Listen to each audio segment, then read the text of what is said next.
Ladies and gentlemen, good day and welcome to Ganesh Housing Corporation Limited Q2 FY’25 earnings conference call hosted by Go India Advisors. As a reminder, all participant lines will be in the listen-only mode and there will be an opportunity for you to ask questions after the presentation concludes. Should you need assistance during the conference call, please signal an operator by pressing star then 0 on your touchtone phone. Please note that this conference is being recorded. I now hand the conference over to Mr. Rajat Gupta from Go India Advisors. Thank you and over to you, sir. Yeah, thank you, there. Good afternoon, everyone, and welcome to Ganesh Housing Corporation Limited earnings call to discuss the Q2 FY’25 results.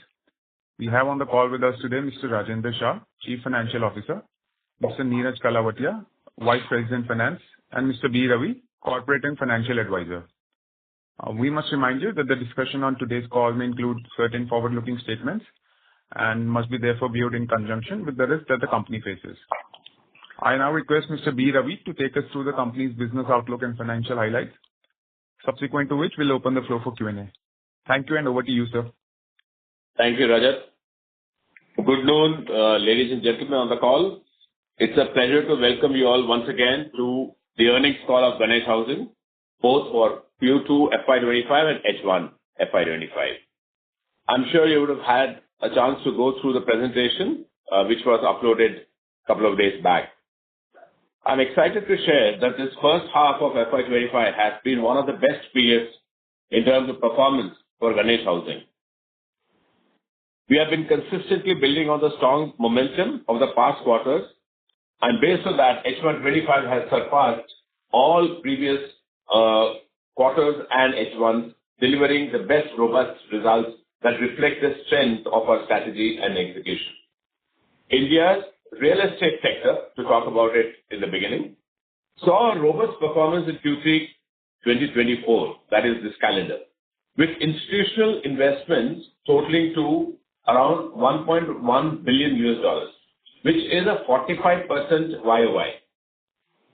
This brought the total investment into the real estate sector for the first 9 months of this calendar, 2024, to about 4.7 billion, which is almost the entire last year's performance, last year's investments. Growth was driven by private equity partnerships, particularly in premium residential projects. Investor confidence remains high due to the expectations of interest rate cuts, which though, of course, has just been put on hold a couple of days back, but there is an expectation the next 2 quarters, and also stable macroeconomic conditions and increased demand for high-end properties. In Ahmedabad too, we have witnessed this kind of growth.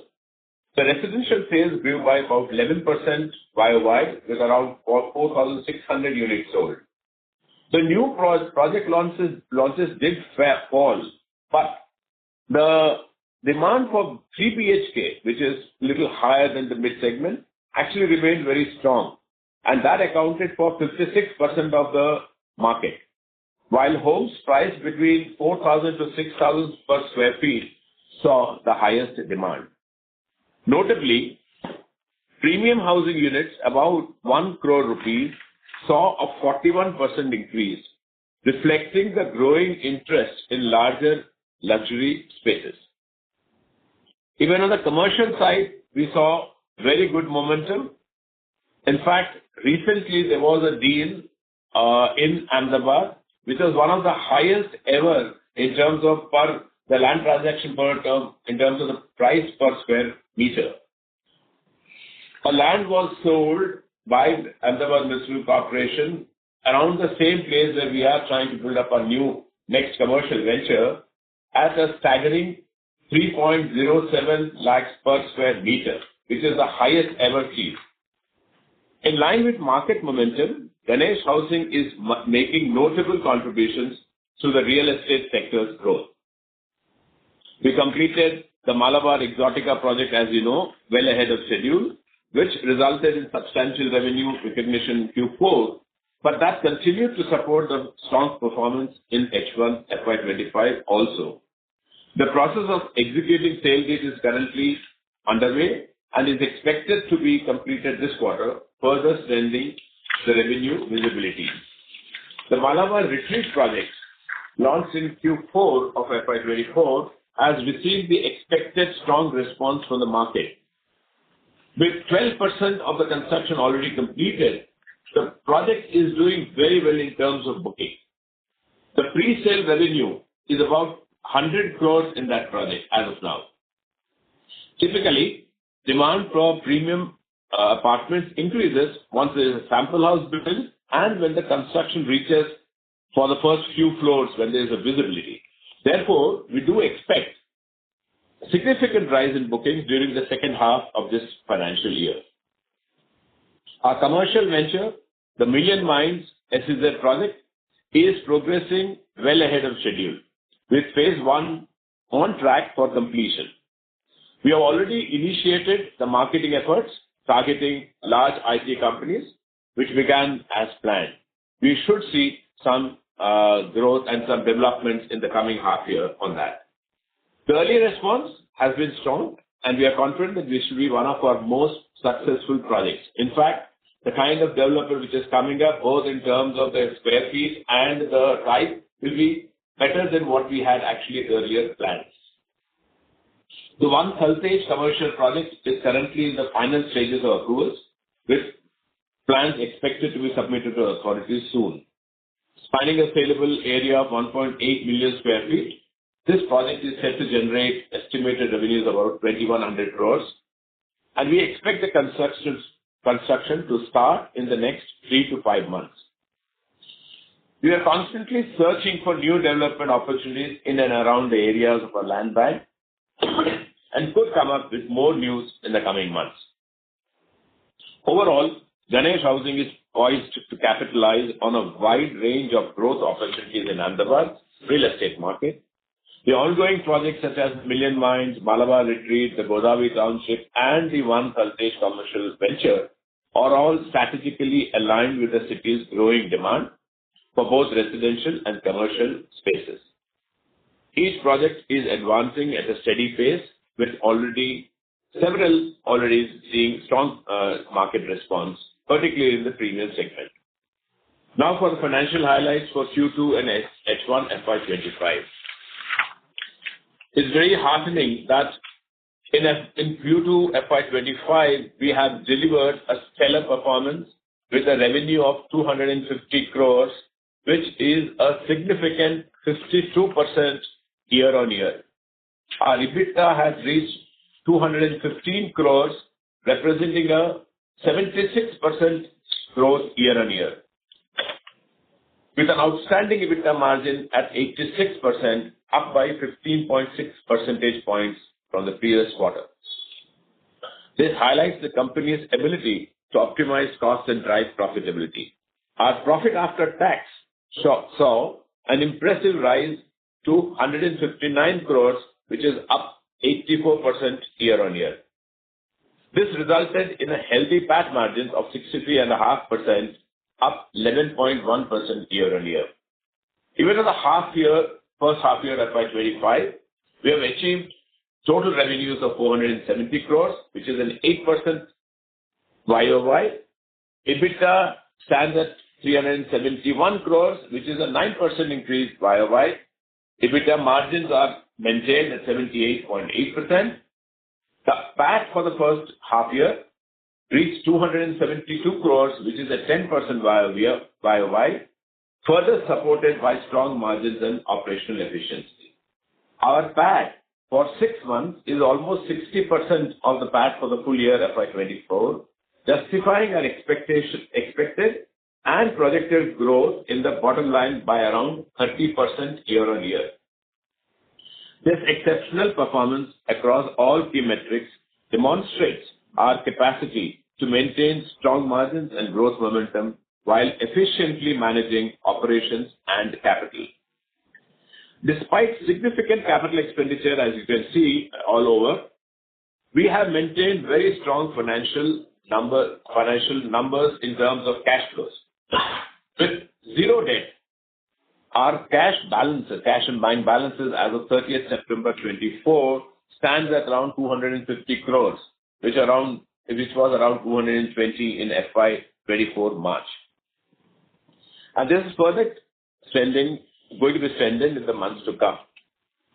Looking ahead, our focus remains on delivering high-value developments with a clear roadmap for the next 5 to 7 years that ensures that we are well prepared to tap into any future marketing dynamics.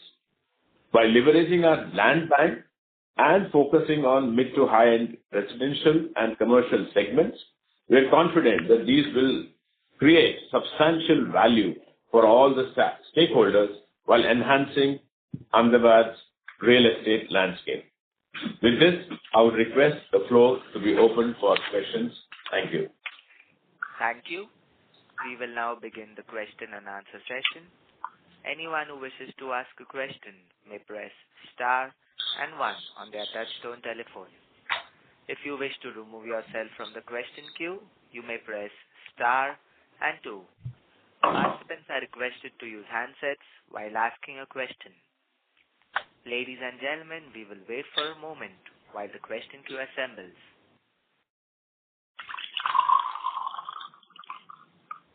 The first question is from the line of Rishit Shah from Nuvama Wealth. Please go ahead. Hi, sir. Good afternoon, and thanks for the opportunity, and congrats on a great set of results again. So the questions, I had 3 questions really. So first question was actually around the competition and the land prices. So you highlighted that there was a record-breaking deal that happened in this quarter in Rajpath area. So that basically, and that is more so as per reports for the commercial development. And secondly, we recently also saw a press release from one of the larger pan-India competitors that they are adding land parcels in Ahmedabad.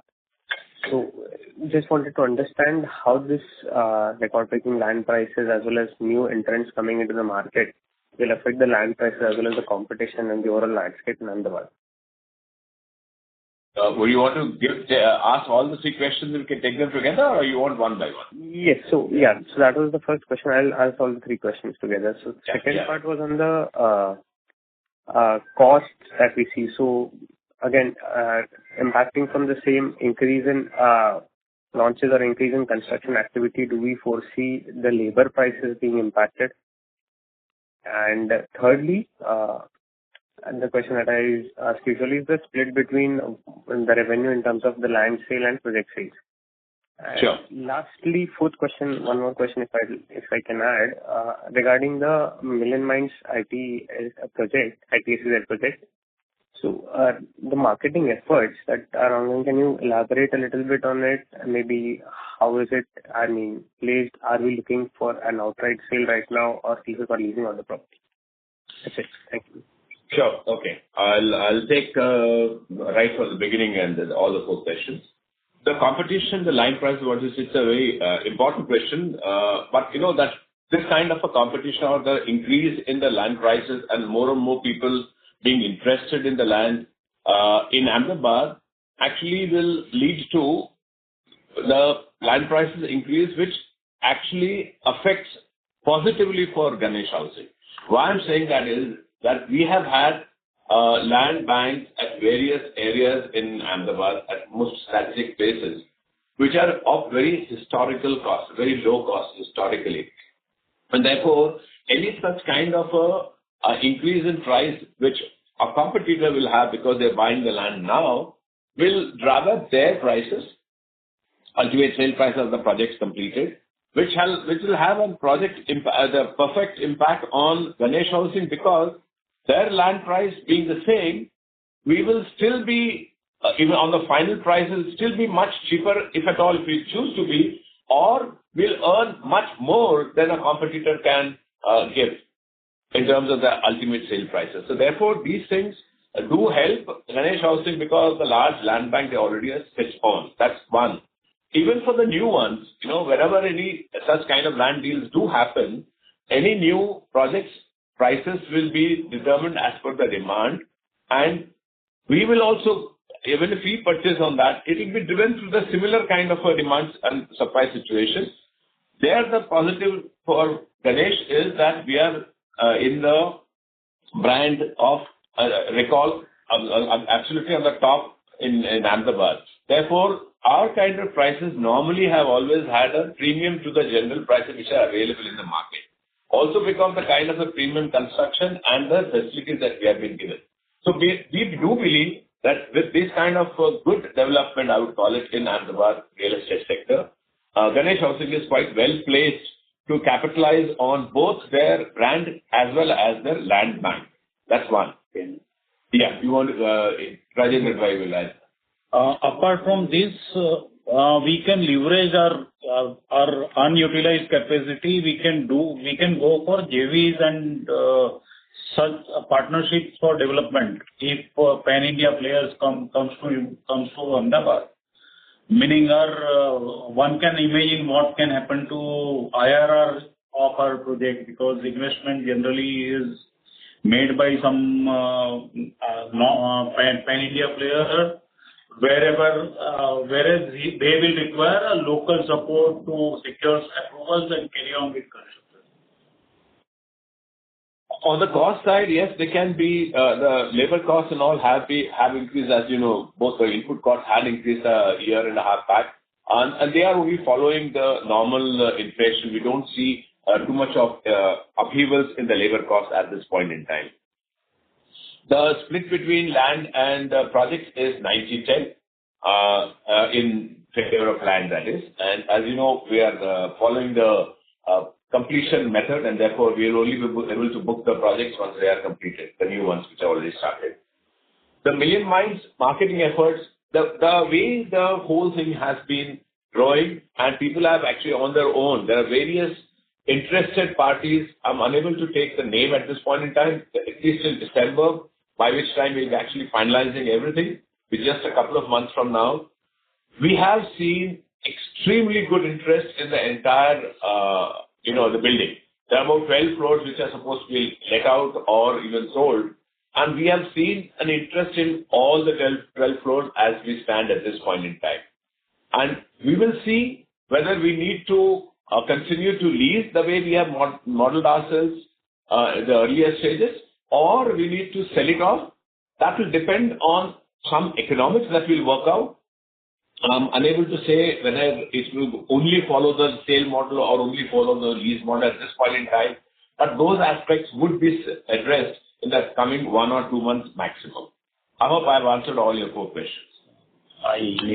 Yeah, you want to add something? Yeah, please. See, on availability of labor and increase in labor cost, we have actually deployed a technology which is, we are going for precast, meaning precast slabs, vertical and horizontal, which will require, meaning our dependence on labor is reduced drastically because of that. Right. Got it, sir. Thank you so much for the detailed reply. Just one follow-up, if I may. So in terms of, I understand that the market will be more structured as and when the pan-India players come into the market, and we may also explore some joint development opportunities. But in terms of supply, will it potentially, do you see the supply being potentially impacted or exceeding the demand in any case in the near term? Well, see, normally the kind of interest which happens from by various players is only when they see a huge demand coming up in the years to come. And therefore, the very fact that such kind of prices are there and people are getting interested necessarily means that there are good growth opportunities and good demand coming up in the years to come. And therefore, I don't think that will have any such kind of a oversupply issue, if that's your question. On the other hand, I would like to say that there could be a supply in certain pockets where, whenever there is an oversupply, then yes, the demand drops, there could be an oversupply, but not in the areas where we are operating. Whether it is the kind of a commercial building that we are setting it up in the SEZ or the kind of the premium housing that we are setting up. In all these areas, we don't see any such kind of a oversupply situation coming up in the near future. Very clear, sir. Thank you so much for the detailed reply. Thank you. Next question is from the line of Isha Shah from Axis Securities. Please go ahead. Hi. First of all, congratulations on excellent numbers. I basically have two questions. As for Malabar Retreat, I see that the construction completion is 12% this quarter, which is just up by 2% from the past quarter. So is there a reason for the lag, and what is the expected timeline for the project? And the second question is for the Ahmedabad market. We've seen a good price increase, I think, as we've already said, in land, but as well as the overall realization level.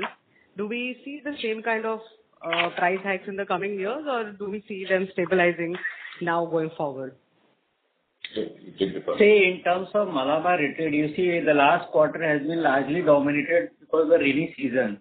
And largely where the most of the construction activity was happening for the basement. And you are well aware that the basement activity remained highly impacted because of whenever there is a heavy rainfall. So most of the period you see the last quarter has been rainfall in Ahmedabad, and this year it has been comparatively one of the best years for the rainfall in Ahmedabad. Largely it does not happen during the rainy season. So because of that, the construction activity has been impacted to a certain extent. But our schedule for the project is well in terms of timeline, which we are scheduled on somewhere near around March 27th.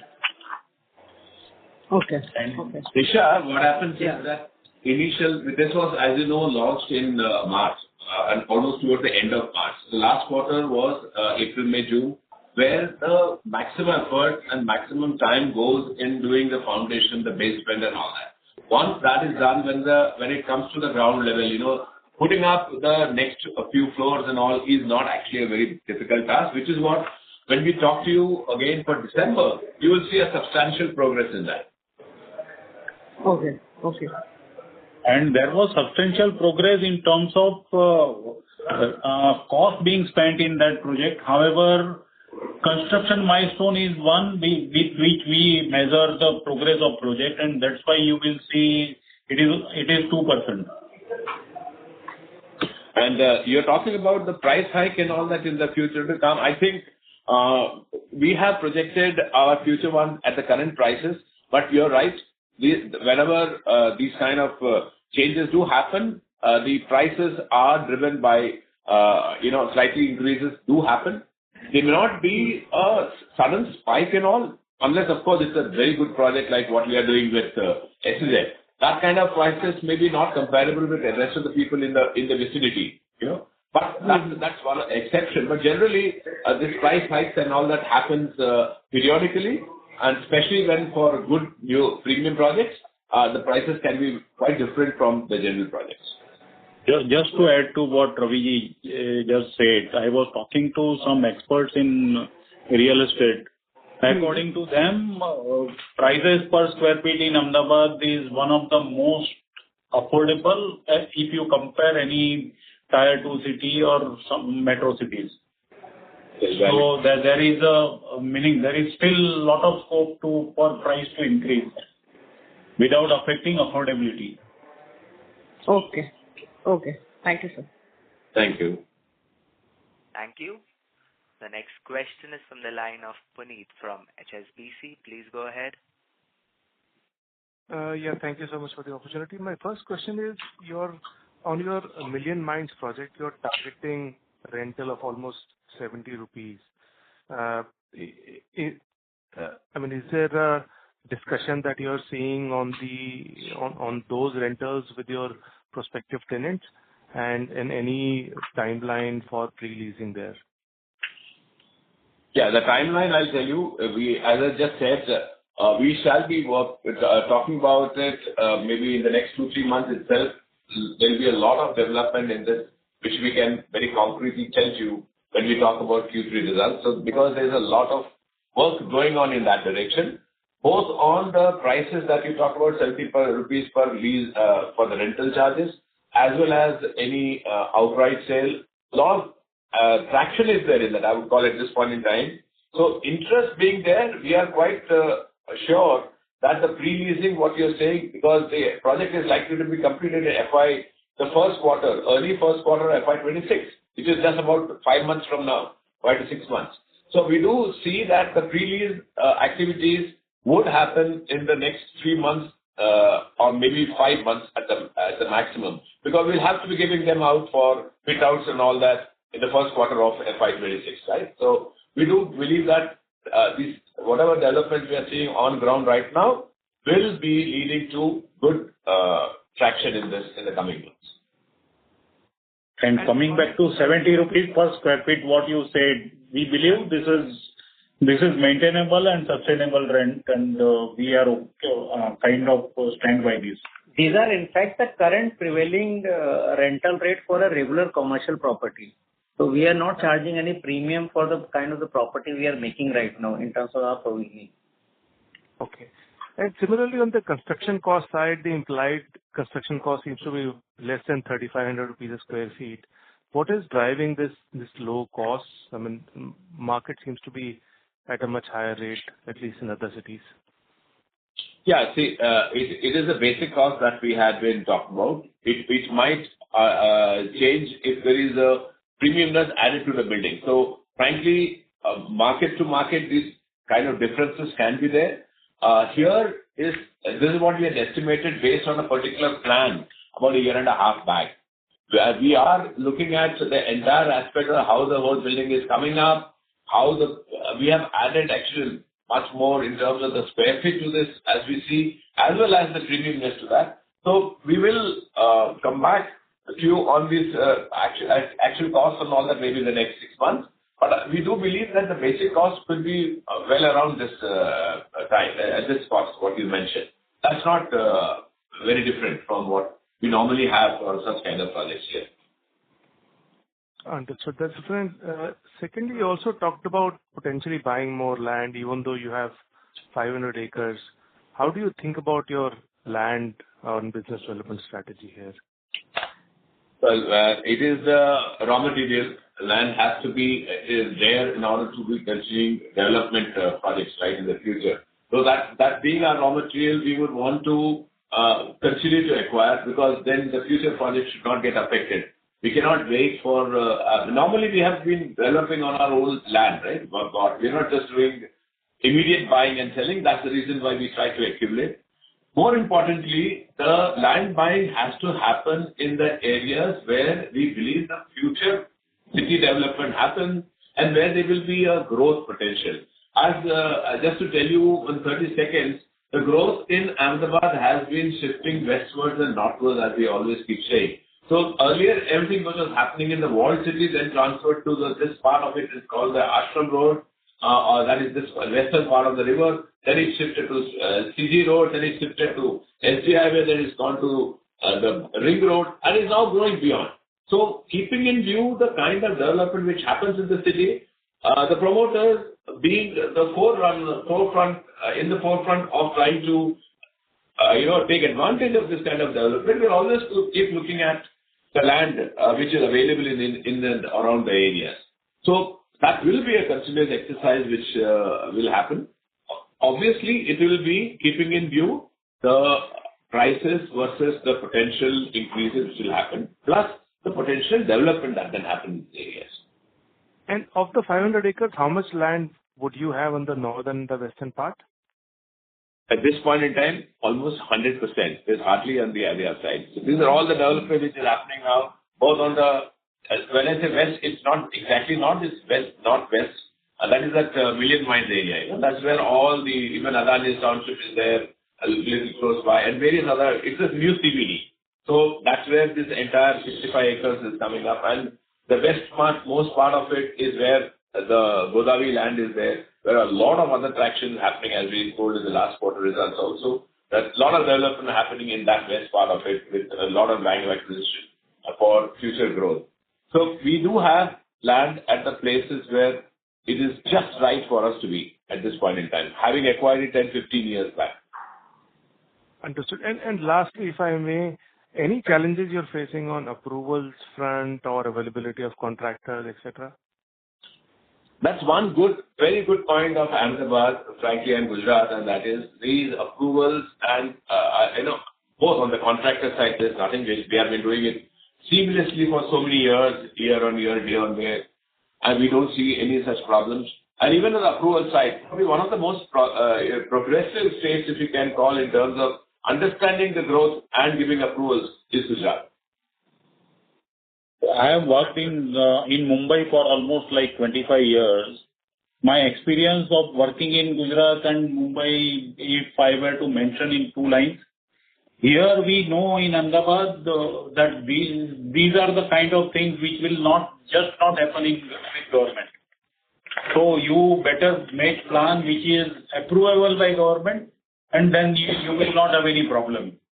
There are a lot of flexibilities and loopholes or so to say workarounds which are available in Mumbai, which is not the case in Ahmedabad. Understood. That's very, very helpful. Thank you so much and all the best. Yeah, thank you. Thank you. The next question is from the line of Satyam Badera from Profimat Securities. Please go ahead. Hello, congratulations on good set of numbers. Thank you. I have a question on ITSZ. Can you please provide an update on the market response for SEZ phase 1 so far? And along with it, how far we are in progress in construction process? The progress is such that... Have you initiated a discussion with Ishwan regarding the marketing strategies of this project? Additionally, can you outline any other phase of the ITSZ that we are planning in current financial year? To answer the last question, if you have finished, you have any more questions? I'll take them all. No, I have one more question. What is the approximate inventory we are currently holding on the ongoing project? A total inventory of all the projects, and can you even share of the Malabar retreat? Okay. I'll just we'll take that later. Let me finish all the other questions. Now, as of today, the progress, what you asked about SEZ is very well, almost like a year ahead of schedule, if we can say so. And therefore, we are expected to complete that and hand it over for fit-outs and all that in Q1 FY'26. That means in April to June of next year. That is April, May, June 25. Now, this is where we see, which is almost like in 10, 12 months or more, well ahead of schedule. So it is progressing well. At this point in time, the roof and various activities are going on full strength. The discussion with Ishwan in terms of the lease, yes, it's an ongoing process. We have had at least 2 rounds, and there is a full-fledged, the discussion happening even as we speak around the same day. And therefore, that's why we said, I just told a couple of minutes back that we see a very good traction, very good interest in this kind of a development. We can be, I dare say, and I'm telling it this as a completely outsider, that this will become one of the top buildings of India, leave alone Ahmedabad. That's the way it is going. And therefore, we very strongly believe that the kind of interest which has been generated now and which will probably keep getting generated will not just completely lease this out in the shortest period of time, but also enthuse us to go towards the second phase, which we have not yet started. We were planning to start the second phase. We're not going to do that in this financial year, because you asked that question. It's not going to be in FY'25. But looking at this traction, we may say that we may have to constantly plan. As projected, we said, we'll be doing that in our earlier projection we had told. I think even that should start on schedule, even maybe well ahead of schedule, looking to the kind of traction that we are seeing right now. So phase 2 might well begin soon. We don't know. Let's finish this. In the next 3 to 4 months, we should see a lot of traction in this. Once we do that, we will talk about phase 2. Coming to inventory, what we have in hand, so we have roughly about 30,000 square feet of office space, which is available for sale in Maple Tree and Maple Trade Center project. And there are few residential units which are available, like 6 units which are available in Malabar Exotica project which is yet to be sold. However, meaning everything else is booked, but there are some customers who have not come forward for doing their final agreements, which is about 10 to 12 of them. Once they do final agreement with us, even that inventory will go up. Other than that, there is hardly any inventory which is there of any completed projects.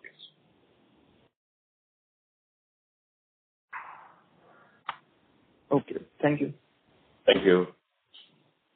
Thank you. The next question is from the line of Shita Lodha from Swan Investment Managers. Please go ahead. Hi, sir. Congratulations for the great quarter. Thank you. Shita, you will have to be a little louder, please. Okay. Is it better now? Yeah, little better. So, as per the previous participant's question, I understand that 90% of the sales were land sales. So, is it possible to share the area of the land which was sold in this quarter? Yeah, it's about 23 acres. Okay. And in the investor presentation, in slide number 20, I see that there is a target mentioned that the company wants to develop 33 million square feet in the next few years, having a total pre-sales value of 17,500 crores. Correct. And then if I come to slide number 8, I see that the ongoing and planned projects worth the same quantum. So I had the confusion here because I understand that the commercial and the township projects are on lease basis. So does this pre-sales value, is it just residential or does it include the commercial, and how does it? Say, for the ease of the calculation, we have considered the capitalized value of the lease asset also on a standard capex rate, which will give us an overall potential capital value of the total development, which will take place in around next 7 to 10 years. Okay. So, is it possible to share the capitalization rate that we take? That is around 7%. 7 to 8%. 7%. Okay.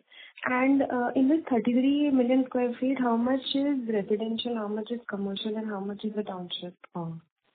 See, out of the 30 million, there are around 15.3 million is the SEZ, both processing and non-processing area, where largely you have a processing and non-processing in the ratio of 50:50.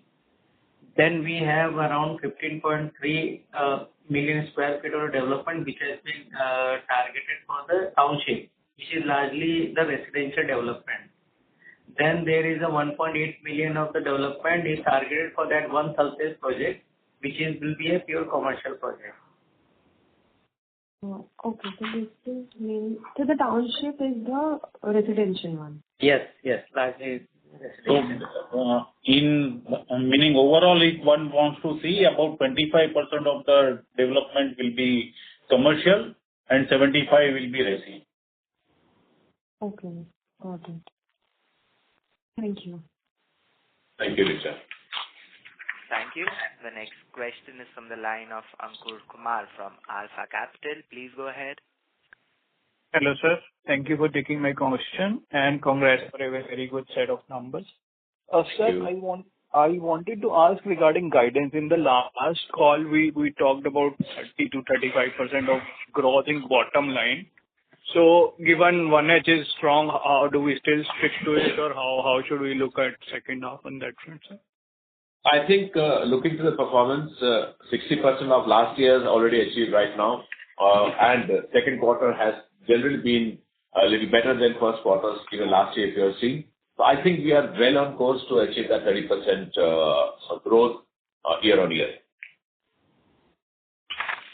Got it, sir. And sir, you said 90% of sales is land sales and 23 acres. So how much can we expect in second half, and how much is the total land bank that we will be selling in, say, next 1 to 2 years? Oh, that has not been. What will be the amount of sale in the next 1 to 2 years? That is not really quantifiable right now, because we see an opportunity whether it is better to sell or whether better to hold. That's what drives it. And therefore, it's difficult to say that at this point in time. But the next half year, I think the pattern of the land sale versus project sale could be the same as the first half year. Got it, sir. And sir, in the PPT, we were saying this 9-month land prices have stopped going up in Ahmedabad region. Is that right estimate? I think in the slide number 7, we talked about INR per square feet that kind of has stabilized in 9M24 versus CY23. So how should we look at in going forward? That is actually not stabilized. If you see, on a year-on-year, it is around somewhere around 8% of the growth in terms of the pricing. So the price as such is going upward year-on-year. Got it. So, and we expect this trend to grow to continue in this line? The trend is showing that way only. Trend is very strong. Got it, sir. Thank you and all the best. Thank you. Thank you. A reminder to all participants that you may press star and 1 to ask a question. The next question is from the line of Rajesh Jain from RK Capital. Please go ahead. Hi, sir. Good afternoon. Congrats on extremely good set of numbers. Thank you. I was going through your presentation, and you have projected the sale value of around 17,500 CR cumulative till FY'34 over the next 8 to 10 years. So I just wanted some clarification, like this projected sale value is at the current rate of the land and the constructed flats, or have you factored in the increase in prices also over the years? Current rate. Okay, great. So then, keeping in mind the future acquisition that is inevitable, so can the company grow at a CAGR of 24-25% over the next, almost 10 years? So Rajesh, one correction. All these 17,500 crores, what we are saying we will achieve, is going to happen on land which is already acquired and paid for. Right. So it is only question of whether there can be any increase in construction cost. Yes, there may be any increase in construction cost. Again, there will be matching increase in matching or higher increase in sale prices. We believe that we will be able to maintain this 25 to 30% growth year on year, which is sustainable. For almost a decade, for almost 8 to 10 years. These numbers work out to almost that rate for 8 to 10 years, right? Yes. See, the way the land prices are going, as we just discussed for the last 40 minutes, we do believe that our historical land prices we will be able to sell it at increased rates as we go by, and therefore sustaining this 20-25% CAGR looks to be definitely done. Now, this is where we see at this point in time, looking to all the parameters which are available for our consumption. And I'm sure nothing wrong is going to happen in the years to come, when we are planning for 1 trillion economy and all that, and a very stable government, both in the center and the state. So all this gives us the confidence that we can achieve that. And rest is, of course, leave it to the Almighty. Yes, sir. So now, as investors, we have the visibility for the current year, and we have the visibility for the long term, 8 to 10 years. But what I'm lacking is the visibility for FY'26 in terms of your reported numbers, because of the way the accounting is done for your business, for your industry. Like, how much revenue do you think you can report next year? So this year we are through. It is a done deal that you will be doing 30-35% growth. What about the next year in terms of reported numbers? See, there are various projects which we have planned for the next year also, and that is including the kind of the Godavari Township project. Now, the revenues from that is such that it will be a completed project. So whatever we do in Godavari will actually go to the top line and bottom line in the same year as and when we start monetizing that land parcel. And therefore, that project will continue to add to the top line.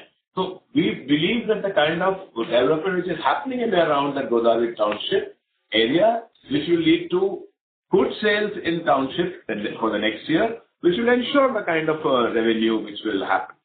Now, this situation has been the same for the last couple of years, wherein we have maintained our revenue and profitability in spite of having a lesser projects on hand. But the project of Godavari, which will be starting next year, is a pure project sales which will happen in FY'26 itself. And that's the reason we believe that the projection that we are given can be maintained. So even in FY'26, you are saying that there will be a good growth over FY'25 days in terms of reported numbers? Yes. Okay, sir. Okay. That's very helpful. And sir, just one request. If you can start publishing or even during the call, if you can, give out your booking numbers or collection numbers or the numbers which have not yet flown to your reported numbers. That will be helpful. In my speech, let me just, the one which we had given for retreat, we have this pre-sales of 100 crores, which I just mentioned. So yes, we'll continue to give that kind of numbers quarter on quarter. Thank you for the suggestion. Yeah, thanks. Thank you. A reminder to all the participants that you may press star and 1 to ask a question. The next question is from the line of Rutul Shah from Advisor. Please go ahead.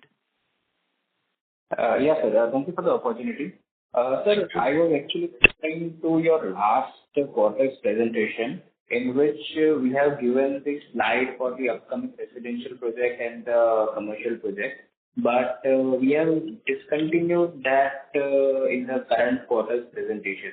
So just wanted to know that why we have followed this practice from current quarter. Is there any change that we are looking into? No. See, what happened, we have been giving it all these whiles, right?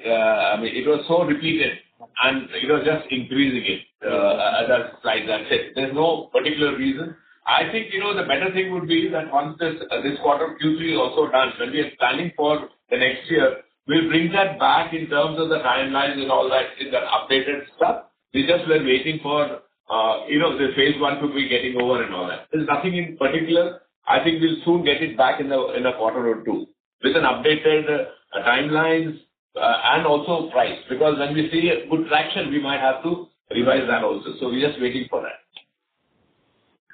Okay, got it. So second was one bookkeeping question. So currently in 6 months period, if we see our sales is around 450 crores and corresponding sales last year 6 months was around 435 crores. But the trade receivables currently as on September are 300 crores, which in the last September were hardly 30 crores. So why is this huge bump in trade receivable as on September 24th? The trade receivables follow the sales and some land, it is always a timing difference, And on some land which might have been sold, let's say, early quarter of the quarter, the funds might have come in. And sometimes the sales happens towards the later part of the quarter, wherein the funds are yet to come in, only certain parts of the funds are coming. But overall, if you see that it is following the same pattern as it has been year to year also. So that is the only difference I would say. There's nothing much to read into it. Okay, got it. And sir, another question. So you just mentioned that this quarter we sold around 23 acres of land. Yes. And in earlier quarter, we have, you have conveyed that it is an ongoing process to sell and buy the land because it is a raw material for the business. So have we bought some land in this quarter? And if yes, how much acre it would be? It is somewhere around 25 acres of land which has been bought during this quarter. Okay. Got it. And sir, just one last question. This 23 acres that we have sold, it would be in the vicinity of the, is it in the township or in the vicinity of the township where it would be located broadly, if you can say? You're asking the question, where are we buying it? Vicinity of township or It is, it's all places. Like vicinity of township, there could be some other development, or some future development which are seeing, we'll be buying land around that areas. So this is not necessarily, we're not looking at only certain pockets of land. We are looking at land which is available for future development growth from a projection perspective. So we are not restrictive in that case. We are quite open we keep scouting around, in fact. And which area are we selling the 23 acres that we sold? This is again largely the land parcel which we are not keeping it targeted for any potential development. These are also the land which are there in the western part, but not in our targeted development area. Okay. Got it, sir. Okay, thank you, sir. That's it from my side. Thank you. All the best. Thank you. The next question is from the line of Krishna from Ashika Stock Broking. Please go ahead. Thank you for the opportunity. I have one quick question to understand the consumer or the customer mix that we have. So how much percentage has been booked by the end user or first-time buyers versus the investment purposes?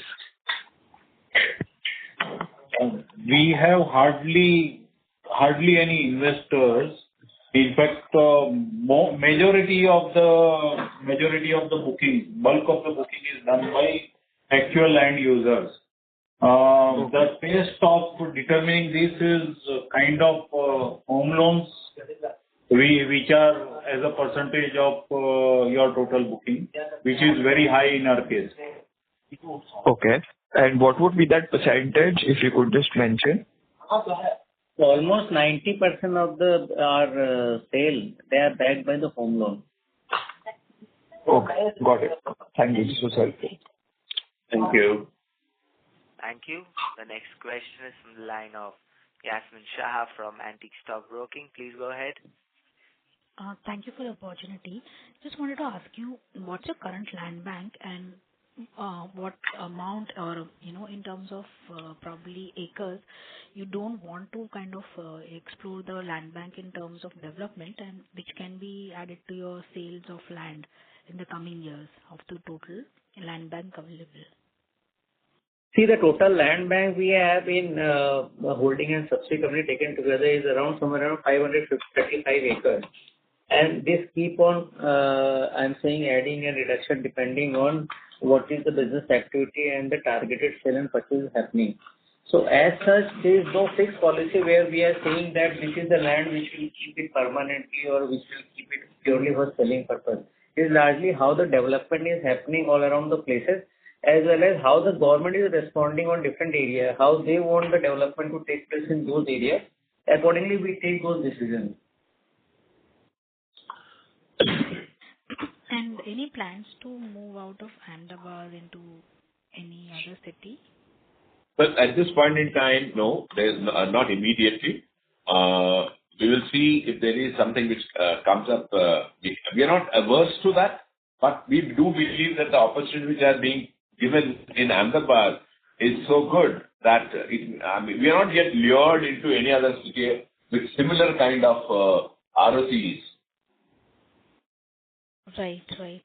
And within Ahmedabad, I don't think you all do any JDAs, right? Not as of now, but we don't. Again, we are not averse of that. We are quite open to that also. But at this point in time, we don't have a JV project. It might come up. Okay. And lastly, what was your, I think in the previous quarter's call, you had given some guidance in terms of top line and bottom line growth for the next 1 or 2 years. Can I have that number again, please? See, those numbers we have already given in terms of 20 to 30% growth in the bottom line. The top line we say they might not be the surety in there, but bottom line we are pretty sure that we will be targeting those areas. Right, okay. Thank you very much and all the best. Thank you. Thank you. Thank you. The next question is from the line of Rajesh Jain from RK Capital. Please go ahead. Yeah, thanks for the follow-up. Sir, I just wanted to understand, It could be an accounting question, and pardon my ignorance for this. So just wanted to understand how much time lag is there between your pre-sales numbers and the reported numbers. I mean, as per the accounting standards, what is the norm here? If you can just help me grasp that. See, if you see Ind AS 115 talks about you can book the revenue only when the project is completed, you got the occupancy certificate as well as sale deed is happening. So, and generally if you take a timeline of 3 years period of time for a project to get completed, so your pre-sales will get converted into the reported number after that BU number. And largely it depends on how the sales deeds are happening, how the customers are responding. So over the next, after the BU certificate, you get 2 to 3 quarters where the entire revenue of the project gets booked into the books.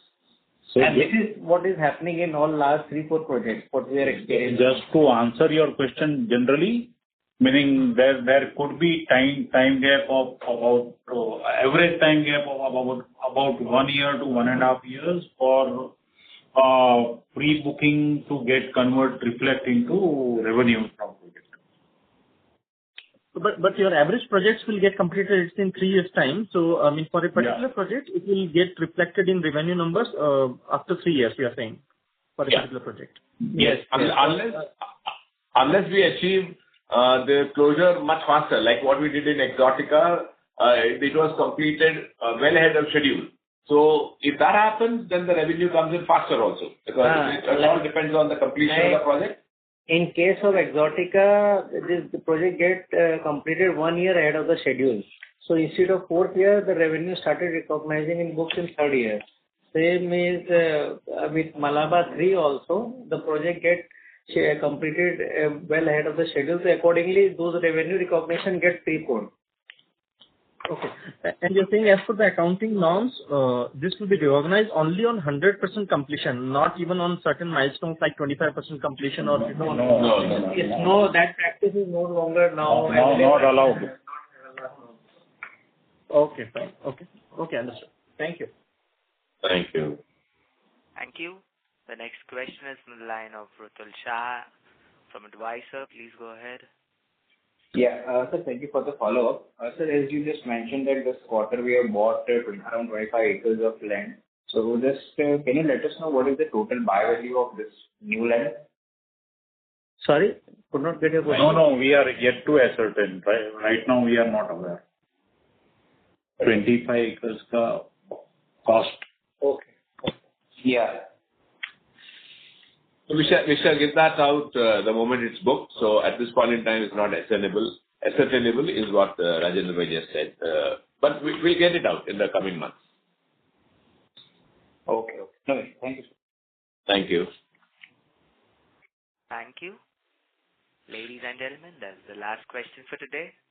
We have reached the end of our question and answer session. I would now like to hand the conference over to the management for closing comments. Thank you everyone for the interest, continuous interest being shown in Ganesh Housing numbers. I think we have been delivering on all the promises made year on year and sometimes even better. We are hopeful that we will continue to do that in the times to come too, and look forward to your interest being sustained just as our numbers have been sustained. Thank you very much. Thank you. On behalf of Go India Advisors, that concludes this conference. Thank you for joining us. You may now disconnect your lines.